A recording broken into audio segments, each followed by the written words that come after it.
సంప్రాప్తిస్తాయి. తదుపరి సింహరాశి. సింహరాశి వారికి ఈ వారం సగం మిశ్రమ ఫలితాలు గోచరిస్తున్నాయి, సగం మంచి ఫలితాలు గోచరిస్తున్నాయి.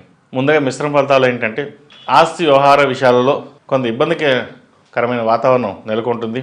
ఇల్లు లేదా స్థలం, ఆస్తి ఏదైనా అమ్మవలసిన పరిస్థితి కనిపిస్తోంది. అయితే వీటి విషయంలో అమ్మేటప్పుడు 1-10 సార్లు ఆలోచించుకుని ముందుకు వెళ్ళడం చెప్పదగినది.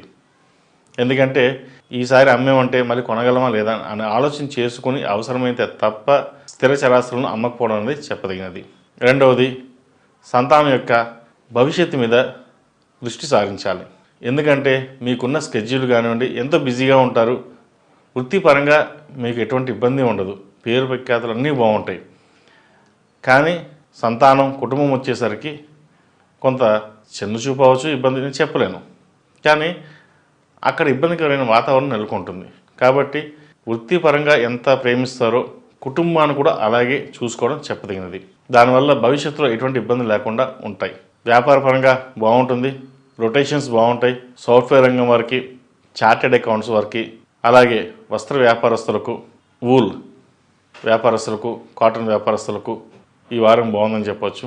ఈ బొటిక్స్ వాళ్ళకి, అలాగే ఫ్యాషన్ జ్యువెలరీ వాళ్ళకి ఈ వారం బాగుంటుంది. సినిమా కళారంగం వారికి కూడా ఈ వారం ఒక మోస్తరుగా ఉందని చెప్పవచ్చు. అయితే సినిమా కళారంగం వారికి కష్టపడిన దానికంటే ఫలితం తక్కువగానే ఉంటుంది. అయ్యో కష్టపడ్డాం, ఫలితం తక్కువగా వచ్చింది అనుకోకండి. ఇప్పుడు మీరు కష్టపడిన దానికి భవిష్యత్తులో మీకు బాగుంటుంది. కాబట్టి కష్టాన్ని నమ్ముకుని వెళ్ళండి, మంచి ఫలితాలు సంప్రాప్తిస్తాయి. వాహన యోగం ఉంది. ఇంటి నిర్మాణం కోసం లేదా ఫ్లాట్ కొనాలనుకున్న వాళ్ళకి లోన్ మంజూరు అవుతుంది. లోన్ విషయంలో, డాక్యుమెంట్ విషయంలో కొన్ని జాగ్రత్తలు తీసుకోవాలి. ఈ రాశిలో నిర్మించిన స్త్రీలకు వృత్తి ఉద్యోగాల పరంగా బాగుందని చెప్పచ్చు. ముఖ్యంగా విదేశాల్లో ఉన్నవారికి ఈ వారం బాగుంది. వ్యాపార పరంగా బాగుంటుంది, రొటేషన్స్ బాగుంటాయి. మీరు ఏదైతే కోరుకుంటారో అది ఈ వారం నెరవేరుతుంది. పిల్లల సంతాన భాగం బాగుంటుంది. విదేశాల్లో ఉంటున్న వారికి ఉద్యోగపరంగా బాగుంటుంది, మంచి ఉద్యోగం లభిస్తుంది. ఎటువంటి ఇబ్బంది లేని వాతావరణం నెలకొంటుంది. వీసా, H1B, గ్రీన్ కార్డ్ కోసం ప్రయత్నిస్తున్న వారికి ఈ వారం బాగుందని చెప్పవచ్చు. ఈ రాశిలో నిర్మించిన వారికి కలిసి వచ్చే సంఖ్య 1, కలిసి వచ్చే దిక్కు తూర్పు, కలిసి వచ్చే రంగు తెలుపు. ఈ రాశి వారు ప్రతిరోజు ప్రతినిత్యం ఆదిత్య హృదయం పఠించడం చెప్పదగినది. అలాగే ఇంట్లో ప్రశాంతత కోసం ఓం నమో నారాయణ ఒత్తులతోటి దీపారాధన చేసి సాయంత్రం పూట గణపతికి జిల్లేడు ఒత్తులతో దీపారాధన చేయండి. ప్రతిరోజు చేయడం వల్ల మంచి ఫలితాలు సంప్రాప్తిస్తాయి. అష్టమలుక తైలంతో కానీ, నువ్వుల నూనెతో కానీ దీపారాధన చేయండి.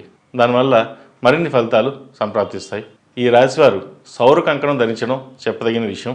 ఆరోగ్యపరంగా కొన్ని జాగ్రత్తలు తీసుకోవాలి కాబట్టి సౌర కంకణం ధరించండి, మంచి ఫలితాలు సంప్రాప్తిస్తాయి. తదుపరి కన్యా రాశి.